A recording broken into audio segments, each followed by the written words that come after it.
Well, let's go ahead and move into the first Bears topic right off the bat. The Chicago Bears are supposedly, they might trade into the top 5 of the draft. And this is coming from, let me actually pull that up real quick. I'll just say real quick that, I think that if they want to get someone like Lance or Wilson, that's almost becoming a must at this point because it seems like at least 4 quarterbacks are coming out of that top 10. So if you're thinking about, if you're someone that's serious about the Bears going out there to get, one of those players, obviously it's not achievable to get Lawrence. Maybe even Fields could slide, so Fields is someone to keep an eye on. But Trey Lance, Zach Wilson, those are going to be names you got to trade up to get. Yeah, exactly. And I think that this is just league-wide speculation, specifically pertaining to some quotes that was coming out of their player personnel department. But obviously, there's a lot of smoke that goes along at this time of the year. We heard a lot about the Bears trading for Wentz. That didn't end up happening, so we're going to reach that later in the podcast. But exactly, moving into the top 5, it's almost something they got to do if they don't lock down one of these big free agent names. Matt Nagy and Ryan Pace will have no other option but to go all out for a quarterback. And, while I think that both Trevor Lawrence and Zach Wilson are going to be completely off the board. Trevor Lawrence for sure. Zach Wilson, who knows how that might break, what the Jets are actually going to be doing there. But, again, Justin Fields, Trey Lance, those are some good, both those guys are good quarterbacks. Those are guys that I would feel confident with rolling with and at least feel like we are going to have a fair shake at getting a franchise quarterback out of this draft. All right, guys, really quickly before we continue with the show, we have to let you know that this podcast is supported by Manscaped, who is the best in men's below-the-waist grooming. Manscaped offers precision-engineered tools for your family jewels, and they obsess over their technology developments. They're trusted by over 2 million men worldwide, and we have an exclusive offer code for our listeners, 20% off plus free shipping using code BEARNECESSITIES, no space, at manscaped.com. Manscaped sent both Reese and I over a bunch of their tools and formulations from their Perfect Package 3.0. And guys, Manscaped is a great company. They wanted us to wait until we try the products to give you guys our honest opinion. And it is a very good product. They have no-nick technology and a little LED light, which helps you get the job done a little bit easier. Both Reese and I have really enjoyed the Lawnmower 3.0 so far, and we're looking forward to trying a lot of their other products. The underwear that they sent us in the box too has been spectacular, and if you guys are into athletics or go to the gym frequently, highly recommend those as well. And guys, really quickly, if you use the same razor on your face as below the waist, guys, that's a little bit nasty. Try to pick up something specifically engineered for that below the waist region with the Lawnmower 3.0. Get 20% off and free shipping with the code BEARNECESSITIES at manscaped.com. That's 20% off and free shipping using code BEARNECESSITIES at manscaped.com. Make sure you check how to spell that in the description. That's going to support the podcast tremendously. Unlock your confidence and always use the right tools for the job with Manscaped. Definitely. I think that I get to the point where, I want either the Bears to do that, at least trade up in the top 10, maybe the top 5 to get one of those elite quarterback names. Or I just want them to slide back and take who they can get in like that third round, whether it be like someone like Jamie Newman, who's very intriguing to me.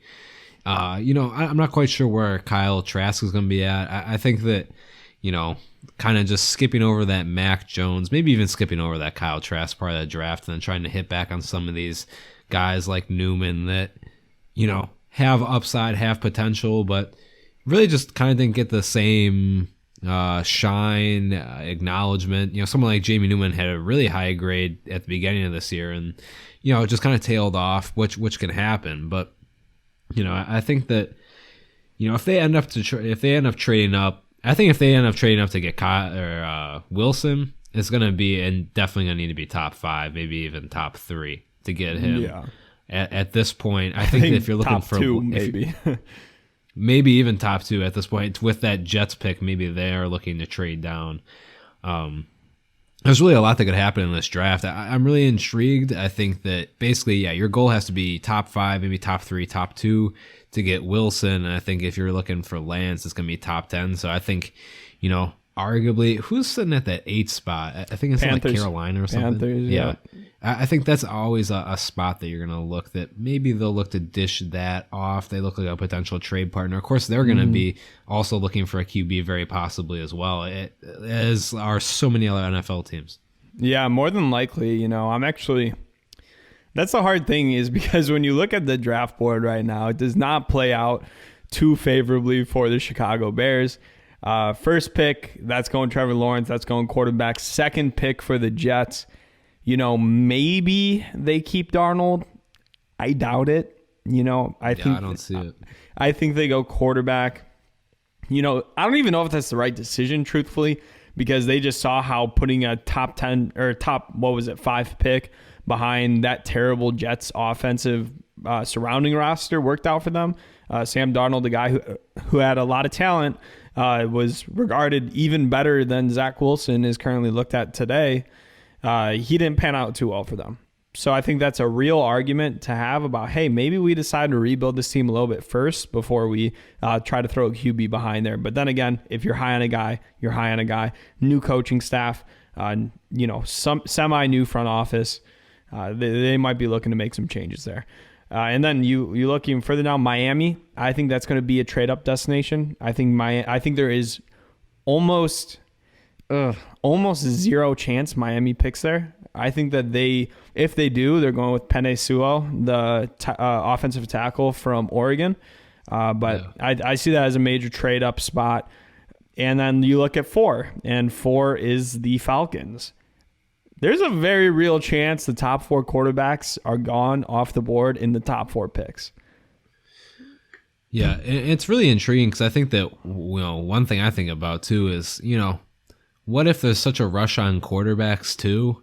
Let's say I'll give you this situation real quick. That's kind of just popped in my head. But let's say that the Bears try to trade up in the top 10, and let's say they eventually trade into 8 or 9 or 10 spot, and maybe all the quarterbacks are gone at that point. But it'd almost be very intriguing if, since the quarterback rush went early, and if Penei Sewell slides, I'd be very intrigued for the Chicago Bears to trade up for him, even to just get an offensive lineman asset like that. Because I know some people are up and down on him, thinking that maybe he's a little overhyped, but to me, he looks like someone that could be very dominant in the NFL. Oh, yeah.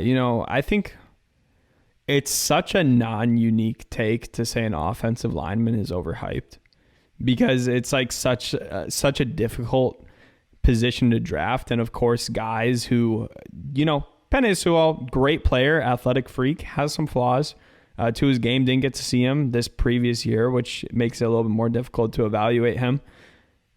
But it's just such a common draft thing to be like, oh yeah, the top O lineman is overhyped because guys, to the average NFL fan, no one cares about offensive linemen. I get it, I get it. It's not a sexy position to draft with the 3rd overall pick, Right. But yeah, of course, Penei Sewell. I mean, I would feel very confident.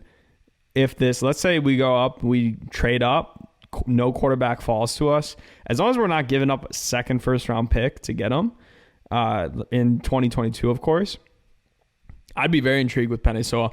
Throw him at left tackle, switch Charles Leno Jr. over to right tackle, maybe even add a little bit of a better center in free agency or later in the draft. Man, that offensive line looks damn good now. And, there's even other guys that you could pick at that. I think the right move, regardless of what happens, is for the Bears to trade up because they need an offensive talent, a good offensive talent. Yeah, they need something that's going to separate them, from the rest of the pack.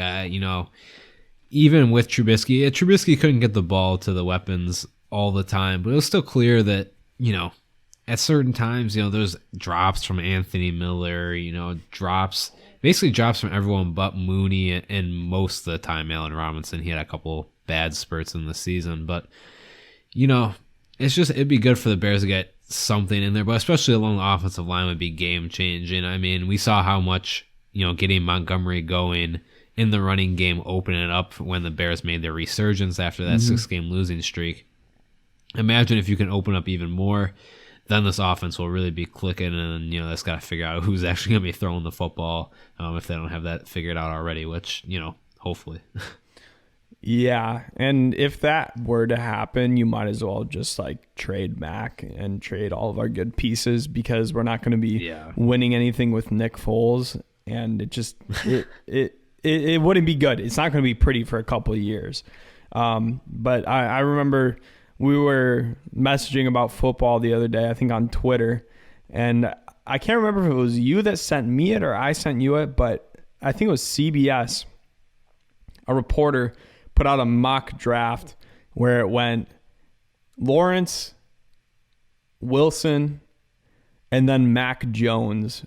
That was me. I couldn't believe how bad of a mock draft that was. And then I watched a video with him later on, and he didn't even go over the pick. I was like, how do you even rationalize that, bro? I feel like maybe he just felt instant embarrassment and just didn't want to bring any more attention to it. He's just like, I'm sorry, guys. I'm sorry.